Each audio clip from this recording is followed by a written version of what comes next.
à nos héritages barbares, le podcast des espaces culturels non officiels et des sagesses anciennes et contemporaines. Et des sagesses anciennes et contemporaines.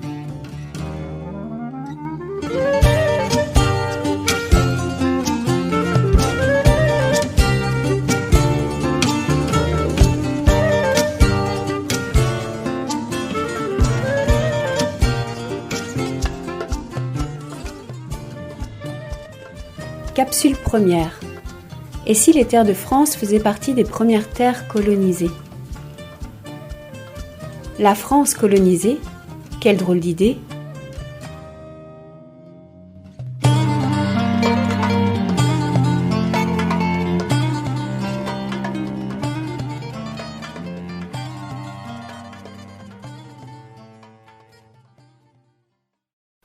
On connaît l'action des peuples d'Europe de l'Ouest qui ont colonisé d'autres peuples d'Amérique, d'Asie et d'Afrique. Et si ces colonisations n'étaient que la suite d'une colonisation première, commencée sur les terres de la vieille Europe ? La naissance d'un nouveau monde apparu à la Renaissance et appelé monde moderne, et qui s'est ensuite étendu à tous les peuples de la Terre. Tout d'abord, interrogeons-nous. Qu'est-ce que la colonisation ? D'après Wikipédia, la colonisation est une expression utilisée dans différents contextes, mais toujours dans le sens du peuplement et de l'occupation d'un espace. Les arguments avancés par les colonisateurs pour motiver la colonisation sont souvent le développement de la civilisation et la mission civilisatrice. Ceci conduit à la création d'infrastructures qui restent en place après la fin de la colonisation, l'exploitation d'un espace géographique, la mise sous tutelle et, suivant le cas, la domination économique, politique, culturelle, voire religieuse. La colonisation sert alors indirectement des intérêts étatiques ou privés, mercantiles et peu portés sur les valeurs. Étudions la première affirmation. La colonisation est une expression utilisée dans différents contextes, mais toujours dans le sens du peuplement et de l'occupation d'un espace. En fait, ce ne sera pas ici notre propos.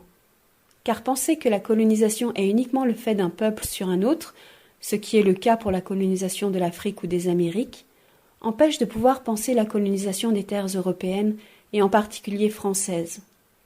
Or, penser notre propre colonisation est le seul moyen de comprendre comment nous avons, au fil du temps, fait société en abandonnant notre autonomie et en nous déresponsabilisant de nos impacts sur la nature. Pour moi, la colonisation des terres de France ne pose pas en premier lieu la question de l'occupation du sol, ni la question identitaire. Ces questions qui peuvent être pertinentes pour d'autres endroits du monde posent de sérieux problèmes chez nous, car des questions d'identité culturelle, c'est-à-dire la créativité nourrie par un environnement particulier et unique, ont été kidnappées et déformées par les politiciens d'extrême droite.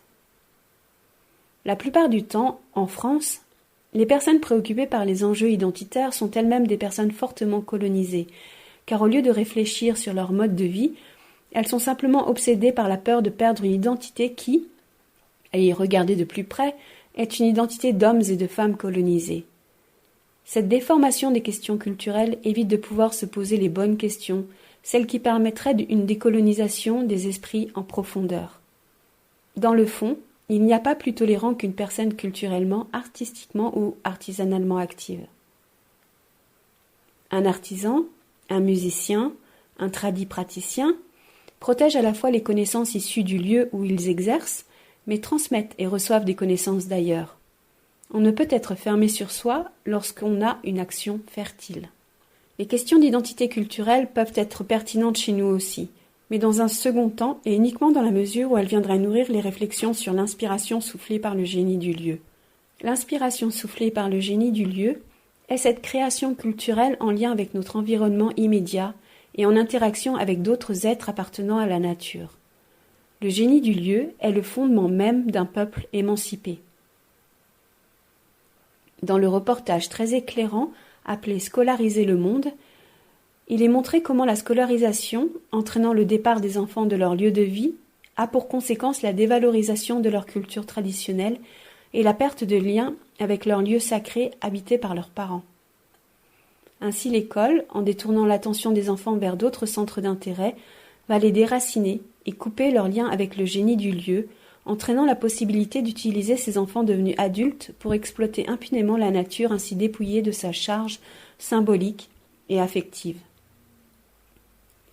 Ce que l'on constate, c'est que l'on retrouve chez nous les mêmes dégâts que ceux provoqués par une colonisation violente et systématique des espaces, des corps et des esprits, c'est-à-dire déposséder les êtres humains de leur autonomie sur le plan de la santé, de l'éducation, de la création artisanale, de l'expression culturelle, etc., pour pouvoir s'approprier leur imaginaire et détourner leur centre d'intérêt vers une cible particulière. Cela passe tout d'abord par la disparition du génie du lieu, cet espace symbolique et sacré dans lequel le monde des visions rencontre la perception sensible et matérielle de notre environnement. Cette disparition entraîne une dépoétisation et une désacralisation du milieu naturel et des êtres qui y vivent, y compris les humains. Dans le pire des cas, les processus de colonisation vont consister à détruire les êtres, les lieux sacrés et empêcher la transmission des connaissances anciennes. Dans le meilleur des cas, les personnes et les pratiques culturelles seront simplement dévaluées, moquées, rendues obsolètes ou ridiculisées. Notre manière de vivre entre donc directement en résonance avec cette phrase de Wikipédia à propos de la colonisation.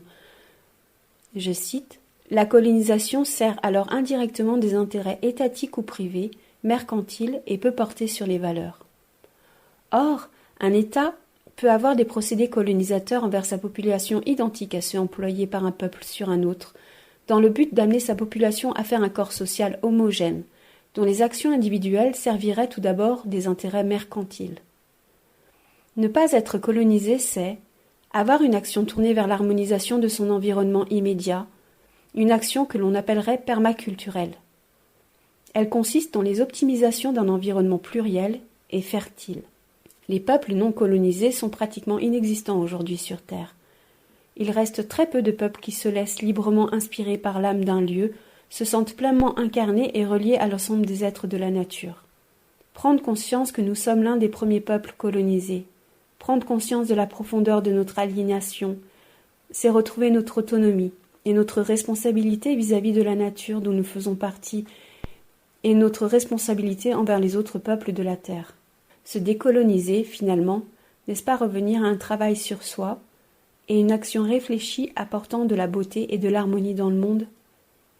La question de cette recherche de l'harmonie est le point central des processus de décolonisation, la colonisation se réalisant à partir de la discorde et du chaos. Les deux notions essentielles au processus de décolonisation sont donc la recherche d'harmonie et la recherche de fertilité dans un environnement pluriel, avec comme boussole le génie du lieu. Pour finir, je citerai Françoise Bonnardel, qui dit que les êtres humains sont à la fois endormis et ivres de matérialisme.